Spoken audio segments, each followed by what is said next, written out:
Hello and welcome to the latest episode of the Unpaid Interns. Austin Render here with you. It is Wednesday, October 7th. So glad you could spend your morning with us. Or if you're listening to this in the podcast form or watching on replay on our IU Sports Media YouTube page, happy that you're spending some time with us here on the Unpaid Interns podcast. Great guest lined up for you today. He'll be joining us momentarily. It's Kyle Porter of CBS Sports talking PGA Tour and what's going on in the golf world right now. In terms of what's going on in the sports world last night, the Lakers, led by LeBron James and Anthony Davis, took down the Heat and now lead 3-1 in that series and are looking to close it out on Friday. In the MLB, the Rays evened it up with the Yankees last night, the Astros on the A's. The Dodgers beat the Padres and the Braves beat the Marlins. So some teams starting to assert themselves in the MLB playoffs right now. And in golf, we'll talk to Kyle about this when he comes on here momentarily. Sergio Garcia wins for the 10th straight year. He has an official worldwide win, excuse me. And he did it by closing his eyes on every putt. And as a golfer myself, I know that is not easy to do. He's not looking at the ball. He's not looking at his club. He's not looking at the hole. He's looking nowhere. He's got his eyes closed every time he putted. And Sergio is known for his very poor putting in his career. It's what's kind of kept him from being better than even what he is, which is probably a Hall of Fame career, a major, a player's, and now a win in 10 straight years.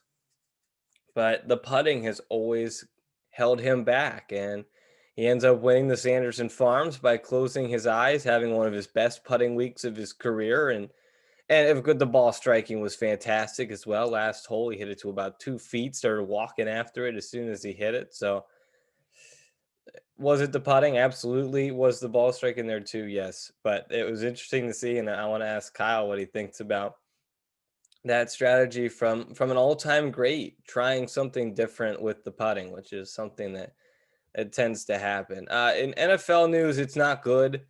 Stephon Gilmore of the Patriots has tested positive just 2 days after playing and being an integral part of the game against the Chiefs. There's a picture circulating of him after the game giving a hug to Patrick Mahomes. Everyone hoping there were no positive tests today from the Chiefs, but hoping that that did not spread to Kansas City. But the Patriots are in jeopardy with their game against the Broncos this weekend. The Texans had two more positive cases today. They are in jeopardy of playing their game this week. Remember, they did not play last week against the Steelers because of positive cases. They had gone 2 straight days without a case. That changed today with a positive case. Two of them for the Titans. And there's also one in the Raiders organization. They have a positive test as well, making their game on Sunday up in the air. So there's a lot going on. Now the Bills are brought into this because they played the Raiders. The Chiefs are brought into it because they played the Patriots. The NFL's got some issues, and we'll see if they can work through them. Buccaneers, Bears, the game tomorrow night, still expected to go on smooth sailing for the moment. In Washington, they are benching Dwayne Haskins, and they are bringing in Kyle Allen and elevating Alex Smith to the backup. So that's what's going on in the NFL. Our guest is here. He is Kyle Porter of CBS Sports. Really happy to have Kyle along for the ride. Kyle, how are you? I'm good. I'm good. I'm not on video, am I? No, you're not. That's all right if you want to stay that way. Okay. I'm homeless right now. We just sold our house and we're in between houses, so I'm at a Starbucks. So I don't really have a very good setup right now, but I am glad to talk to you and to chat a little golf. Awesome. That sounds great. I hope that you're not homeless for long, but No, I'll be in a house before the Masters, so we should be good. there we go. That's all you need is you just need a TV by November 12th. Yep. Let's talk. I want to talk a lot of things here, micro and macro, when it comes to the game of golf. Let's kind of start macro. Um, I was kind of one that thought this traveling bubble thing wouldn't work, but here we are. I mean, what, 5 months into it, two majors, a tour championship. What have you made of the in capital letters return to golf? Is that all caps? Yeah, all caps, I think. Look, it's been, I think it's been better than I imagined it would be. I was thinking about this yesterday because obviously Tony Finau withdrew from the Shriners, and I was thinking back on, do you remember that week of the Travelers where Hmm. a couple caddies got COVID? Of golf.com wrote about how like we can't do this anymore, like this is a terrible idea, and that was not, not everybody was saying pull the plug, but there was certainly a sentiment of like, hey, this is maybe not the greatest thing, but it's gone pretty well. I mean, I can't imagine it going better for having this, we keep calling it a bubble. It's not really a bubble. It's a, it's kind of Swiss cheese because people are coming in, they're coming out. They're playing one week, they're not playing the next. You have a lot of different people involved, and it's gone really, really well, way better than I ever imagined it would. And I think it makes you hopeful about just what golf looks like, not only for the rest of 2020, but into 2021 as well. Absolutely. And I think now they've kind of got, I think that Travelers Week felt like the hardest part getting that behind them, and they've adjusted well. I mean, I think it's safe to say the level of golf has been extremely high since they came back. Do you think there's a specific reason for that? Maybe the time off? Is it the loaded fields? What do you think has contributed to the fact that the golf has been so good? That's it. I mean, I think guys don't have anything else to do, right? Like it's kind of all they're focused on. And I think there was kind of this reorientation, at least mentally and maybe physically as well, during the 3 months off. You've got guys like um, Justin Thomas, Dustin Johnson. Like, when's the last time they had 3 months off from playing competitive golf? It just doesn't happen. And so I think that reorientation mentally and physically has been really good for a lot of guys. It's been bad for some guys as well. Rory's not playing as well. Off the top of I mean, Brooks isn't playing at all. Spieth is not playing well. But I think for the majority of guys, we're also seeing them play more. I mean, think about the Shriners field this week. I mean, 7 of the top 20 guys, 12 of the top 30. And you look at past Shriners fields, and it's in a spot where you just don't get that type of field. So I think the concentration of great players playing, as well as sort of a reorientation mentally and physically, has contributed to what has been a really fun 3 or 4 months. Well, let's talk about that schedule. Obviously, the Shriners are part of what is a 50 event wraparound schedule this year and next year, which is absolutely insane. What do you make of this? I mean, we've got six majors, 50 events. Is this too much? Did the tour jump the gun? What do you think of this? It's a lot. I think it helps that you've got part of it in the fall. You've got Masters and U.S. Open, obviously in the fall. So it's not you're not necessarily jamming everything into the kind of 6 or 7 months in the spring and summer. You're kind of just elongating. I mean, guys didn't play a ton in the fall anyway. You'd see some guys on the Asia swing. So no, I think it's for what they had to work with. I think they did a really great job, and I think that, yeah, is it going to be a long year? For sure. But I mean, go back to May and ask all of us, media, players, caddies, whoever, uh, would you take a 50 event schedule next season, even if it's kind of jam packed? And everybody would have said yes, and just because you get in the middle of it and it feels a little heavy, doesn't mean that it was, bad or the wrong thing. I think it's great. Not to mention, it's an Olympic year. It's a Ryder Cup year now. It'll be a jam-packed summer for sure. I want to talk about your job a little bit. Obviously, you cover the PGA Tour, which has looked different this year. What has your job looked like since the return of golf? Have you been able to get out to the tournaments, or has everything been from your home? Yeah, everything's been from home. And I think one of the misconceptions about at least my specific job is that I go to every tournament to begin with. I really don't. I'll go to the majors, I'll go to the players every once in a while, I'll go to the Ryder Cup, but I'm not going to the Arnold Palmer. I'm not going to Riviera, even good tournaments like that. I'm not getting out as often as maybe some of your more traditional beat writers. So for me, it's been a lot of the same stuff that I usually do. And I think that, it's been unusual for other people that cover the tour to do it from home. But for me, it's like, oh yeah, this is kind of what I normally do. You read press conference transcripts, you watch a ton on TV, you make jokes on Twitter. Like that's just sort of the deal. And so it's been, I don't know about beneficial, but I'm just more accustomed to it. I'm more used to it than maybe some of the other people who are not accustomed to this type of coverage. My dad and I always tried to get to one event a year, but it is tough golf to. I don't know if it's the same way to cover as it is to watch, but you just can't be everywhere at once. Obviously, 18 holes. Is it easier to do a job like yours at home with the television coverage, or is it just better to be on the ground? Uh, I would say it's probably easier to do it at home, but you also pick up stuff at an event that you would never ever get on TV coverage. And I'll give you an example. Last year I was at the US Open at Pebble Beach.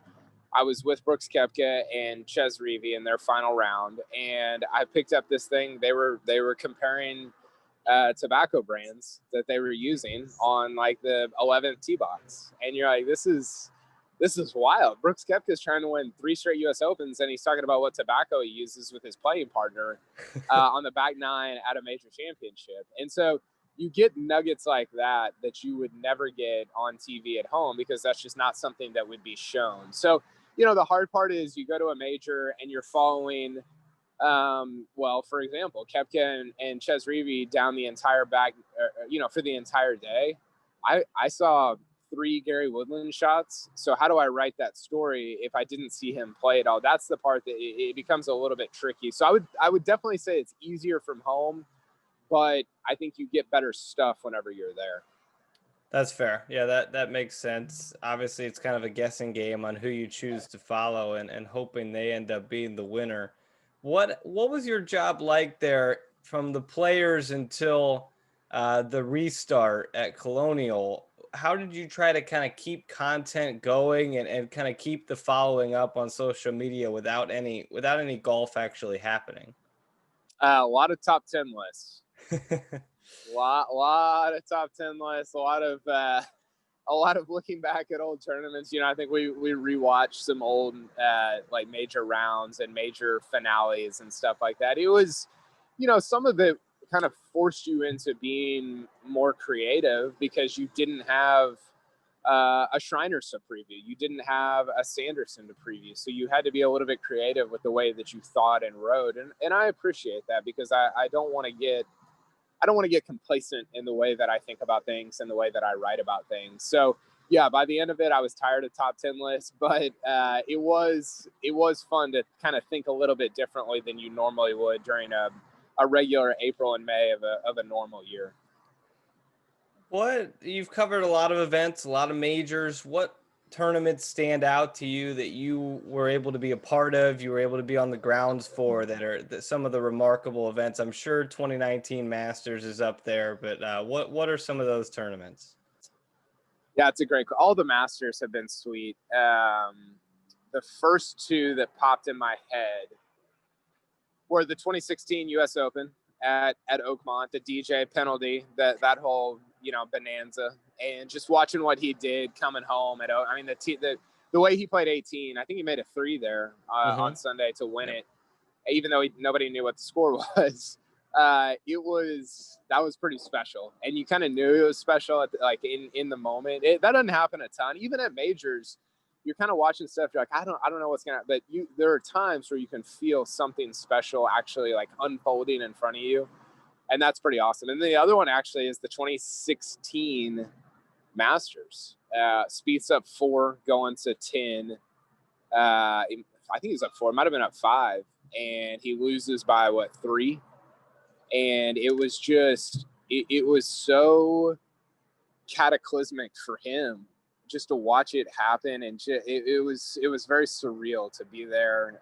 That was the first Masters that I covered in person before I had just kind of watched on TV. So that was the first time I had been to Augusta before, but I had not covered the event in person before. So that was quite a baptism into those waters. And then the other one, when what was the year he shot 64 in the 18. final round? Yeah. 2018, the Yeah. Patrick Reed. So Reed finishes one, Ricky finishes two, and I think Spieth finished third.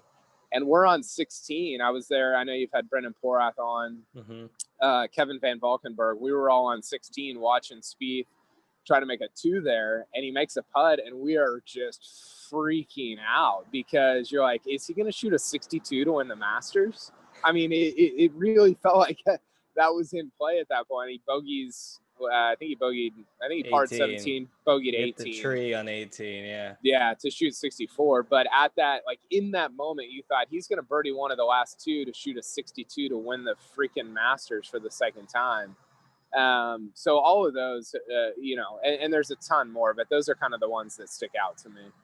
I think Tron Carter calls the DJ 3 on at Oakmont the greatest hole in golf history. So It there you go. was, That's it was incredible. well, let's talk Masters a little bit. What is it like to be on the ground covering that? Because essentially, when you're on the ground, from what I've gathered, you're just a fan, right? Yeah, you were there. So the difference and this is what makes going to Augusta a little bit hard. Not that anybody cares about hearing how hard my job is, but normally you would be at a U.S. Open, you'd be inside the ropes. So I was standing, 10 feet behind DJ on 18 at Oakmont whenever he hits that drive. Now there are other media there, so you're kind of positioning yourself to get a good view. But at the Masters, you're with everybody. I mean, there's no hospitality tents, there's no inside the ropes, there's none of that, which I think is pretty cool. It's a very kind of old school way of doing things, and I think it's neat. It does make the job a little bit more difficult because you're kind of running around. Tiger last year, you mentioned that. I mean, how many good views did I have of Tiger shots on Sunday? Not very many. Now, you still get the feel of it. You still get a sense of what's going on, but you can't really get that front row seat that you normally get.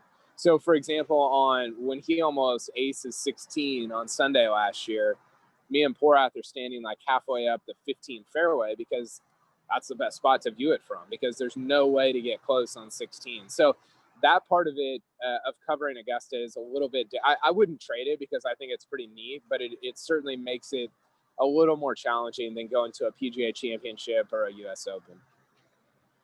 And what is it like to not be able to be on your phone, not be able to take pictures, not be able to it just feels like such a commonplace now that you're I'll just grab my phone, but there it's got to feel really strange. It does. If you can get used to it, it's pretty great. A week is not a very. You need more than a week to get used to it, honestly, because it always feels like you're missing out on something, right? Like, what do we do during major championships when you're following along? You're like, oh, I need to check on Twitter. Like, what did No Laying Up tweet? What is Andy Johnson saying about this whole, all this different stuff, and you can't do that at all there. And so it's weird. I think it forces you to think more of your own thoughts, which is a good thing, rather than seeing what everyone else is thinking. But it is disorienting for those of us who are just kind of submerged in the major championship waters during a week like that. While we're on the Masters, I'll put you on the spot here about a month before. Who are your favorites for the 2020 Masters? Oh gosh, I haven't even thought about this yet. I feel like everyone, at least that I talk to, when you talk favorites for the Masters, the list is like 30 people because it feels like the place suits everybody's game. Well, for sure. There's like 30 that can't win it, right? Yeah. There's 30 that aren't going to win it, and then there's 30 that can win it. Yeah. So they're just giving you the 30 that can win it. I don't know. I feel like I keep going back to JT on so many of these majors. He was my pick of the PGA. I liked him at Wingfoot, and he hadn't really showed up. He showed up a little at Wingfoot in the first round, but he didn't have the driver. And I don't know. I don't know. Bryson is obviously. I'm kind of flabbergasted. I think it's difficult to comprehend exactly what he's doing right now. And I wrote about this a little bit after the U.S. Open. I think it's an inflection point in golf history. And that sounds like hyperbole. It sounds crazy, but I think we're going to look back on him winning Winged Foot and say, okay, that's when some things changed. And it might not be a ton of stuff, but it might be. He might have changed the rules, the equipment. Who knows how all this is going to play out? But if he drives it like he did it at Winged Foot at Augusta, he's gonna have a he's not gonna have to hit his wedges that well to score, and so I think he's gonna be a threat. Obviously, I think I love Morikawa. Um, that play Augusta is such a second shot place, and he's maybe the best second shot guy in the world.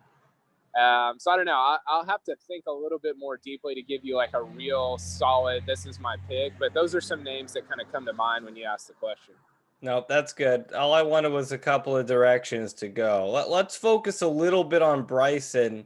Obviously, a major champion now, so it feels like that's validation. I know he won in Detroit, but this kind of felt like validation that what he is doing is working. Obviously, not everyone can just go bulk up and become Superman and then play golf, but what do you take away from what he's done? Well, I think so. Your validation thing, I think it's less validation about winning a major and more about, hey, this, and Rory had the quote, right, where he said, I didn't think this was going to work on a proper golf course, and this course is as proper as they come.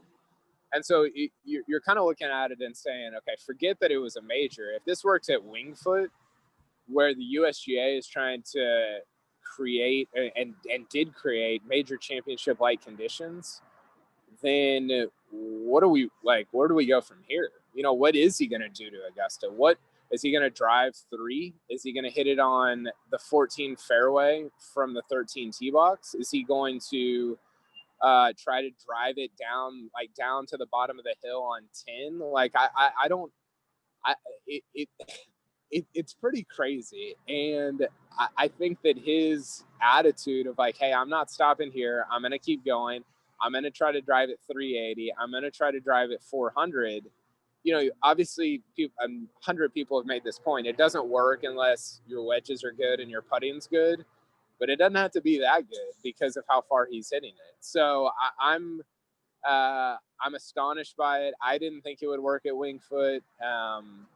Because remember when he played Muirfield Village, he played Memorial, and he made the Mhm. 10 on 15, Yep. and you're like, okay, yeah, this is how this works, dude, at a big time event on a legit course, and and that was kind of the attitude that I took into the U.S. Open, and then it was like, oh, well, I was wrong about that. Like I'm not even in the ballpark of having a good take on that. So I don't know. I think his commitment to it is one of the keys, and I think that he's going to be committed to it for a long time. And I think it's probably going to end up working. What's your take on it? What do you think about what he's doing? I mean, I'm with you. I always thought it was not going to work at. I thought it wouldn't work at majors, but there are certainly some major setups like a PGA that he could get away with it. But Winged Foot was an absolute shock. I thought he had a better chance of missing the cut than he did winning the tournament. Yeah, It's hard to comprehend. I still watch his quarantine video and laugh. It's still good entertainment to see now that he's a major champion and he did that. But it's unbelievable to me that my favorite part is when he plays with Matthew Wolf or Tony Finau and he gets out driven. It's just like, dang it, I got that one a little bit off the heel. I think that might be yeah. my favorite part. Oh yeah, it's the best. You know what's scary is Augusta is actually the place where that style should theoretically work best at, because Hmm. it's not. If you've been there, it's pretty wide. It's hard to lose a ball there. I mean, unless you're hitting it in the water on 16 or 15 or whatever, you're not gonna. I mean, maybe you lose a ball on one, maybe you lose a ball on five. It's difficult though. Like it's pretty wide open, and even if he's a little bit off with the driver, he's going to be so long that it's not going to matter. So again, you got to chip it and putt it, but he's eliminated the 5 through, or excuse me, the 3 through 7 iron. I mean, Yeah. how many 3 through 7 irons did he hit at Winged Foot? Not very many. And so if that's true, you really only have to be elite at 2 or 3 parts of the game to have a great week and to contend for a major. Well, and I think his putting has gotten a lot better too. Yeah. I always thought it was funny to watch him like stand there like Hercules and try and putt, but he it still doesn't look natural, but it looks better, and I feel like he's getting some confidence there. I thought this was interesting, and I get it. I get sick of some of what Azinger says over and over during the broadcast, but he made this point about Morikawa, and I think the same point could be made about DeChambeau with no fans there. Do you think anything changes on Sunday with those two guys trying to win their first majors if there are crowds there? Yeah, I mean, I think the tournament changes. I don't know. I mean, Bryson was so. I was texting with Porath on Porath and Sean Martin on Saturday night, and I said, I think this feels like Bryson's just gonna roll. Like he's just. It just feels like this is his deal, and he did it in such a way that even if there was fans, I don't know that it matters. You know, it definitely changes the tournament. You know, I think that. It can't you know, I haven't been out there when there's not fans. I'm planning, I think I'm going to the Masters this year, at least that's the plan right now. I'm certain that it'll feel a lot different, but I don't know in what ways it will feel different. But when you're out there, when it's Sunday, man, I don't know, have you been to a Sunday at a major? I have, yeah. It's tense, it's very Mm-hmm. different, and players can't not feel that. They might not feel it as much as you and I do because we're just, you know, idiots who type into a keyboard or whatever. But you know, the air gets a little bit thin, and so I think for somebody who hasn't done it before, especially a Morikawa, even though he's pretty, you know, level-headed and calm and cool and collected, just doing it by 2 strokes instead of 6 is a big difference. So I I definitely think it would have changed the tournament. I don't know that it would have necessarily meant that Bryson wouldn't have won, or even that Morikawa wouldn't have won. So it's hard because you don't want to put an asterisk by it, but I Mm-hmm. definitely understand where Azinger's coming from. Yeah, I was at Sunday of Valhalla in 2014, and Oh yeah. you want to talk about tension with Phil and Rory Mm, and everybody hitting into each other on 18. That was and there's no light. That was a crazy finish. yeah. Let's talk restart a little bit with some of these players. I mean, there's a lot of guys we've mentioned Morikawa who have been really good since the restart. DJ obviously winning Player of the Year. Berger won the first tournament, has been very consistent. Rahm, a couple of wins. Matthew Wolff has been phenomenal in the majors. Who has stood out to you the most since the restart that you maybe are most impressed with or even most surprised by? By the way, Rom is my pick for the Masters. I just Okay. remembered that. I feel like we I all forget about Rahm sometimes. Yeah, he's definitely he's gonna win the Masters by like 5. So He's you going to can win just every major. yeah, for sure. I don't know why I blanked on him earlier, but yeah, that's who I'm gonna end up picking. I think. I I would say Morikawa. You know, we had him on my podcast in May, and you're talking to him, and he was ranked, I don't know, 43 at the time. And you're like, oh, this guy, you know, this guy's good. Like he's great, obviously great college career, great amateur career. Came out, was super consistent when he gets out there, and you're like, I don't know, he doesn't hit it that far. He hits it pretty far, but it's not crazy. I don't know, like he was top 25 guy, it seems like, but for him to be ranked 5th in the world at this point, to have won the PGA at a place like Harding Park, where his skill set shouldn't necessarily match up with that place exactly. He's been awesome, man. He's been just, and he's so much fun to watch. You know, he's got a great swing. He's got a great demeanor. He's kind of happy-go-lucky. All those guys are. Hovland, Wolf, Morikawa, Scheffler, all of the young guys are just kind of. It seems like they just have a lot of fun playing, and so I think Morikawa is probably the guy. Scheffler's another guy that, you know, I was looking at. I don't know if you follow Data Golf, but Data Golf's Hmm. website the other day, and over the last 6 months, Scotty Scheffler, if you look at guys under age 25, he's got the best strokes gain number in the world over the last 6 months. So that's the Sung Jae, that's the Morikawa, that's Wolf, Hovland, all those guys, Joaquin Niemann that are under 25. He's been the best one. And we don't talk about him a ton, I think, because he's a little bit older. He just turned 24. I think he's almost 24 and a half. But he's been really impressive as well. And I think he's another guy that could end up as a top 10 player in the world for a long time.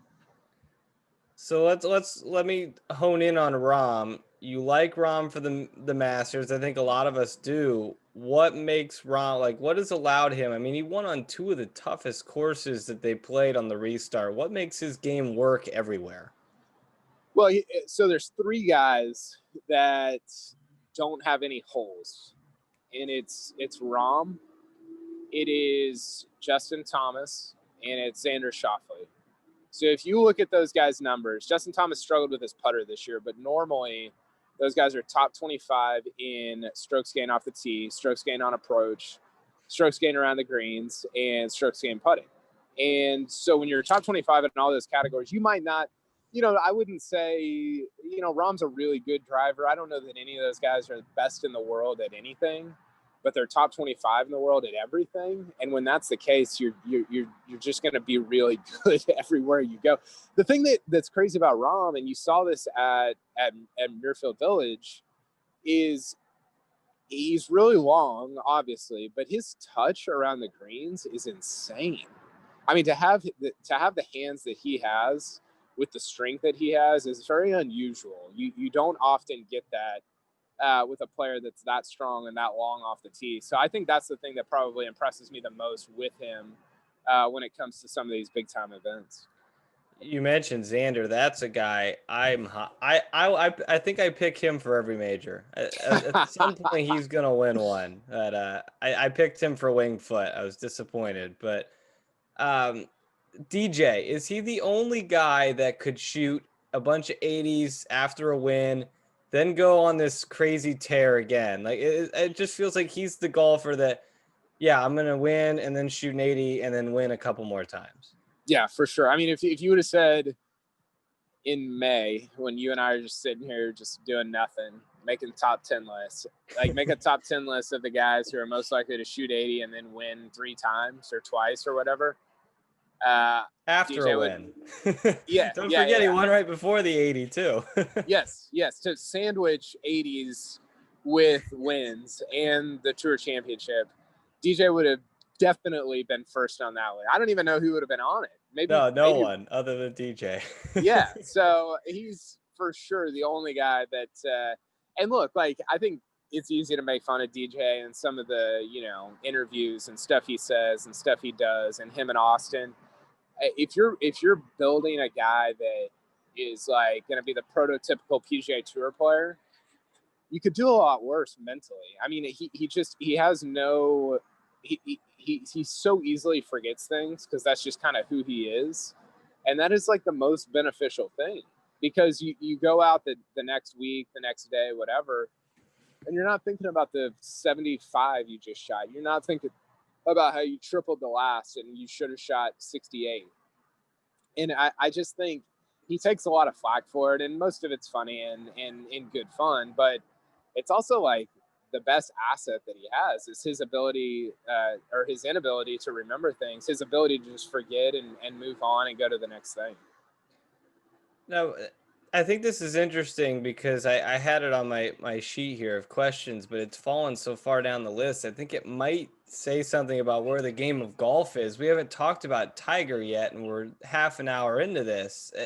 Before we do get into him, does it feel like, I know he's still the needle. People still watch tournaments for Tiger, but does it feel like with Bryson making this surge and a great crop of young talent, maybe the game will be okay when he decides to, at whatever point it is, to step away?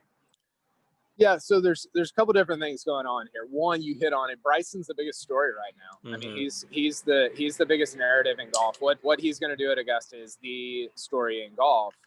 And so, yes, to your question, that things will be, I think, good if not great whenever Tiger is eventually done. But there is going to be, and this is something that I've kind of been writing about or thinking about for a while. There's some slack in the line here in that whenever Tiger leaves, there's going to be a reduction, I think, financially. And maybe that reduction is not an actual reduction. Maybe it's just not as great of growth as we've seen over the last 20 years in terms of an influx of sponsors, an influx of money, an influx of all these things that have really helped professional golf on the PGA Tour level grow.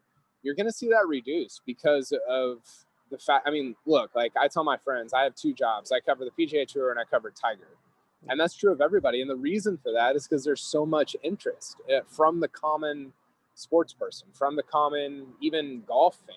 And so when that goes away, you're going to see some of that financial stability just it's just going to be reduced in some way. And I don't know if that affects the tour long term. I don't know if that affects professional golf long term, but I think it's definitely going to exist, and I think we're going to see the effects of that for quite a while. It felt like, okay, it's going to be Rory that might take the mantle from. Okay, it's going to be Spieth. Okay, it's going to be JT. Now it might be Morikawa. Is that more of these guys aren't obviously nobody is Tiger standards? Are we putting these guys on too high of standards too early, or is the game? I think it's more of just the game is so talented now that winning two or three majors is really good with the pool of talent that's out in the game. Yeah, I think it's that's a good question. I think it's a couple different things here, and it's funny to hear those guys. I mean, the way those guys talk about Tiger, I've talked to Rory about Tiger, and it's like, dude, you don't get it. Like him saying that to me, basically, he hasn't said those words, but that's essentially what it's saying. Is like, you don't understand, like how good this guy is and was and still can be. So I think that's one thing that's going on. But I think the other thing, like, look, this has been my corner for a while. Is like, look at any industry that increases its financial incentives over a 2-decade period, the way that golf has, right, over the last 20 years, and show me an industry that doesn't get more competitive. It's just going to happen. And it happens slower in golf because it takes a generation or two to kind of realize that greater competitiveness, but it's always going to happen. And I think we're seeing a lot of the fruit of that right now with your JTs, with your Scotty Schefflers, with your Sung JMs, with your Joaquin Niemans. That, I mean, Data Golf has run the numbers. Like, the PGA Tour is stronger now than it was 10 years ago, than it was 10 years before that. It's not, we have like the math to back up what you and I are kind of seeing. So, does Tiger win 82 times if he's playing in this era rather than 20 years ago? Probably not, but it doesn't matter because he was the one that created all that to begin with. So, yeah, that's kind of like where I stand on some of the Tiger and the industry type stuff. Yeah, it does feel like somebody wins three or four, like what Brooks Koepka just did. That feels pretty special for the crop of talent that is in the game. Let's Give hone me in okay, on. Yeah, go real ahead. quick. Go Give ahead. give me give me your guy that you think will never win a major again. Whew. Because I think mine Are might be you gonna say Brooks? I think mine might be Kepka. Yeah. You could convince me on that. I still think he's a gamer and he's gonna find a way to win one. And you can't say like Troy Merritt or something like No, that. no. You have to give me I'm a star. waffling between the two people I was going to talk about next after Tiger. I'm between Rory and Spieth. Okay. I, I I mean, yeah, Spieth might not even count anymore as a I star. know that's what, but I think he still counts at Augusta. Yeah. Yeah, I don't know. Rory's too talented to not win another one, but the game is so, I don't know. I think my answer, if I had gun to my head, would be Rory. Okay. Um, I would say either Brooks and this other guy is kind of fringy, but Hideki. I don't know if he well, counts yeah. because he hasn't won one, but I don't think you can count someone who hasn't won one yet. yeah, maybe not. I might even put DJ on that, actually. I DJ just feels like we'll just fall backwards into one He's because just of gonna how good he stumble is. into one at some Yeah, point. Yeah. yeah. Jason Day. I don't even know I if don't. that counts, but I don't Nah, think he's gonna win another one. yeah, I don't know if that counts. I think that the DJ thing is interesting. Like, I don't understand why he hasn't been better at Augusta. That No, makes no he should sense to me. have like you would think he'd have like 4 or 5 majors at this point. I mean, his I game mean, it's a fits everywhere. Augusta's a par 68 for him, Yep. and I can't think of one instance over the last 10 years where I was like, oh, DJ's in this. He could win. I think it's 16 or 15. He Last made the year three. was his closest one, wasn't it? Yeah, but there was one year that he made three eagles in a round. I think it was in like 16, 15, 16, 17, somewhere in that range. He makes Okay. three eagles on Saturday. But I never on Sunday have been like, oh, DJ's going to win the Masters. So I don't know. That's been, if there's been disappointment in his career, I think that's probably been part of it. Yeah, that's fair. Yeah, I don't know. I think DJ, I think Rory, and Brooks is probably in there too, as really good players that may never win again. Let's talk Tiger for a second in terms of just his game. It's obviously not where it used to be, but he's about to go back to Augusta. Obviously, anything can happen at Augusta when you talk Tiger. Do you feel like there's more in the tank? Where does Tiger stand in terms of his game? Well, I don't know. I mean, physically, it's just not there. It's just Hmm. not sharp enough. I think that Augusta and probably an Open Championship, depending on where it is where he has the greatest advantage mentally. I mean, go back and watch that final round at 19. He didn't really do anything crazy physically. He hit a great shot into 15. He almost made the one on 16, so that was a great shot. But it wasn't overwhelming physically. It wasn't like the way he used to win a Masters in '97 or '01 or whatever. But mentally, he's so freaking smart. Like he's just gonna wear you out mentally at a place that can create a lot of mistakes. So I think Tiger's hoping for whether it's windy or just kind of not great scoring conditions, because I think he can, especially at Augusta, especially at a Carnoustie or a Birkdale, somewhere like that. Like he'll just wear you down mentally. And I don't know if that means that he can ever win another major after last year's Masters, but I do think at Augusta he can be competitive even if he doesn't have his best stuff physically. Yeah, I think you can never count him out at Augusta. That's for sure. I meant to talk about this earlier, so I just want to throw it in here. Obviously, Sergio wins the Sanderson Farms and does it with his eyes closed on all his putts. I just played with somebody yesterday, an older man, who asked me if I was going to try it. He was thinking about trying it. I was going to ask you this already before he even said that. How many people do you think worldwide are trying the eyes closed putting method? Well, it's either that or the Spieth looking at the hole, Yes. because Sergio referenced that in one of his press conferences at Sanderson. I think it was after the first round.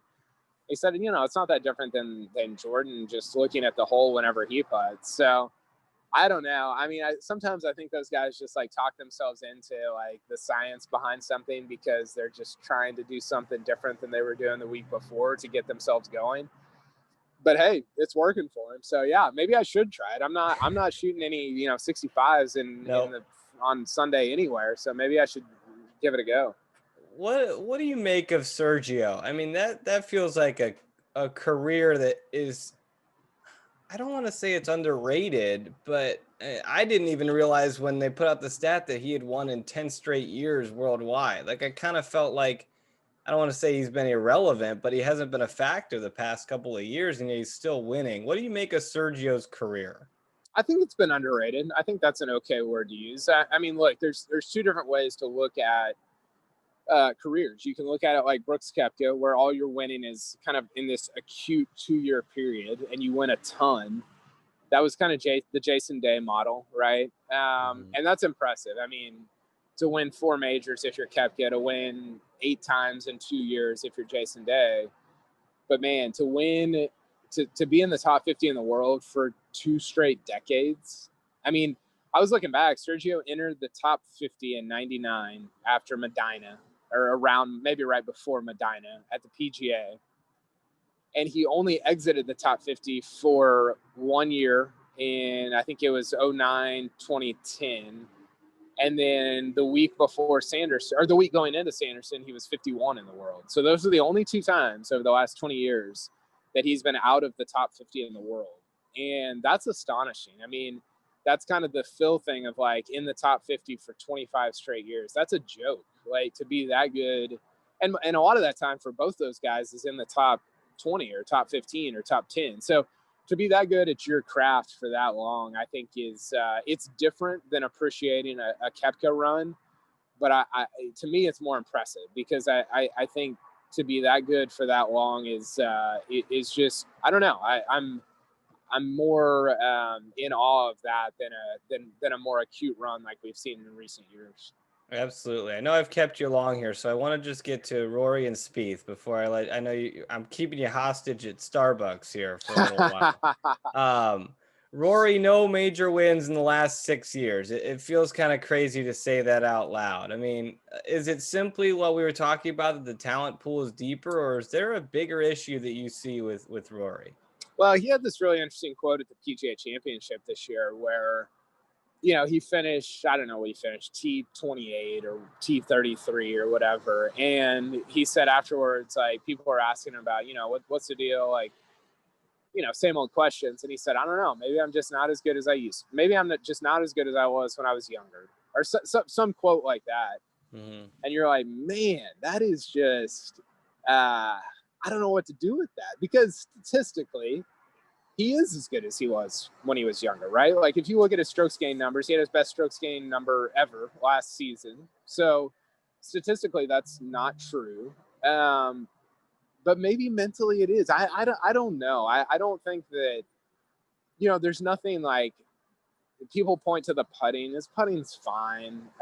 People point to the wedges. Yeah, they could be better. But I mean, his strokes gain number last year was like 2.6. That's an all-time number. I mean, that's an unreal number. And I think that, he's sort of the opposite of DJ. And this is where you think about DJ and he's like, he just doesn't think about it. He just forgets everything, which is great. And I think Rory thinks about everything. And that's why you and I like him. That's why we like listening to him. That's why we like talking about him. That's why we like writing about him or talking to other people about him, because he's an interesting person. But I think it sometimes works against him because he is thinking about a lot of different things, and he is self-aware, and he is mindful, and all these things that we talk about.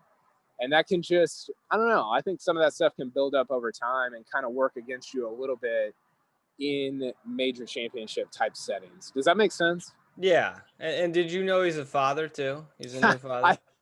I had heard that. Apparently the first ever father on the PGA Tour. Yeah, it was a pretty big deal. He's a new father now.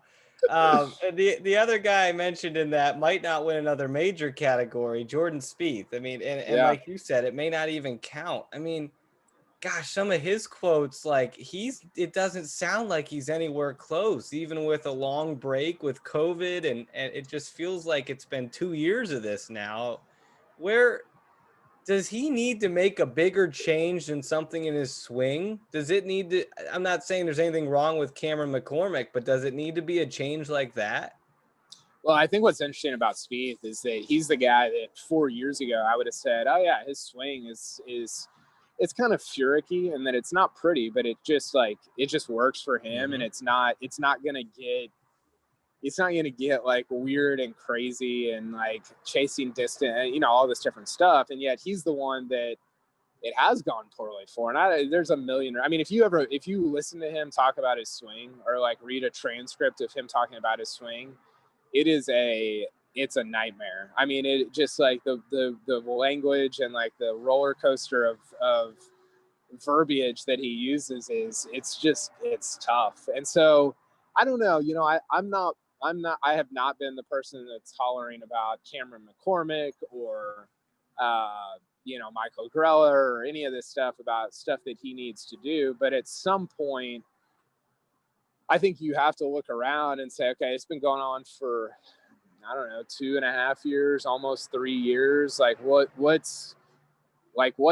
what does change it? Is it just continuing to do the same things over and over again, or do I have to do so? Like I think you have to start asking some of those bigger questions, like you mentioned, because I think you do it for a year and it's like, okay, I had a bad year.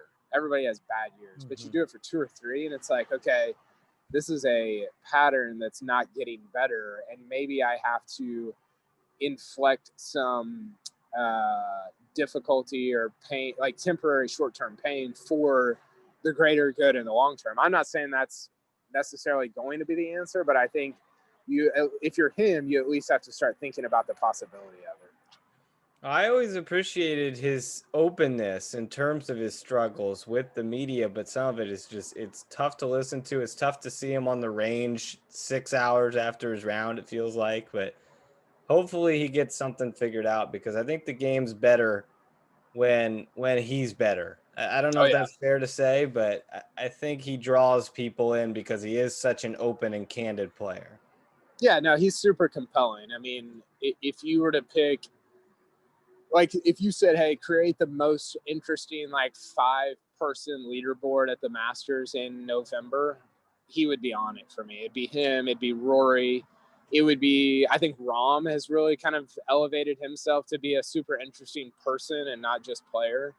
So yeah, he's definitely like, and I don't know why he's not, Spieth is not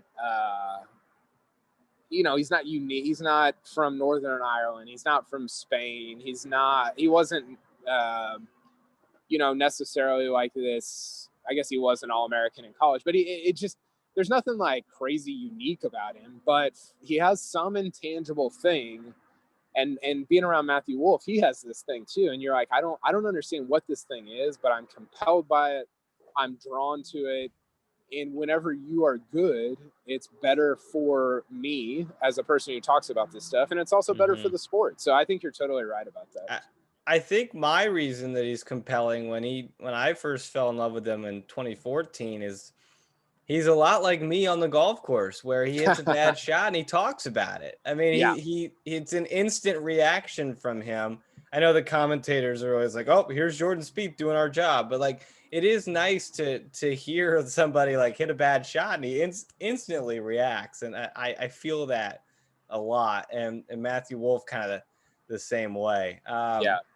Well, Kyle, I've taken up enough of your time. You can finally leave Starbucks, but I really appreciate you for coming on, talking some golf here. Really good insight, and hopefully we get a one of those top 5 leaderboards that you were talking about at Augusta here in a month. But enjoy it. I know it'll be weird with no fans, but thanks again for coming on. Absolutely, Austin. Appreciate the time, and hey, you asked great questions, so keep it up, and yeah, maybe you'll be out there covering the Masters in a couple of years with us. I would love to. Haven't been, so would love to get out there sometime. Thanks so much, Kyle. Best of luck to you. Thank you, Austin. Talk to you later. That's Kyle Porter of CBS Sports joining us here on Unpaid Interns. Really appreciate his time here today with us on the podcast. Just a really fun episode for me as a golf nut, getting to talk to Kyle. A great guy, great insight into the game. He's very knowledgeable, and he's a great Twitter follow. If you want some comedy during your golf tournaments, highly recommend following Kyle Porter on Twitter. He is at Kyle Porter CBS. So I would highly recommend it. He's a good follow and a great podcast guest as well. That'll wrap things up here today. Reminder, you can catch all our episodes on the IU Sports Media YouTube page if you want to see us. Won't be able to see Kyle. He was sequestered at a Starbucks for this episode, but that's okay. You can listen to him on the podcast form. He'll sound perfectly fine there. You can catch all our other episodes on both those platforms as well. Great guest on Friday. Jeremiah Johnson will join us from the Indiana Pacers. He's sideline reporter for Fox Sports Indiana and an anchor and a host there as well. We'll talk to him about the bubble. I know he wasn't in the bubble, but we'll talk all things bubble, all things Pacers coming up on Friday's episode. Really excited about that one. So make sure you tune in with us 10 a.m. on Friday morning for that episode. But that'll wrap things up here for our Wednesday episode. Thanks so much to Kyle Porter. For Kyle, I'm Austin Render saying so long for today's episode. We'll see you on Friday.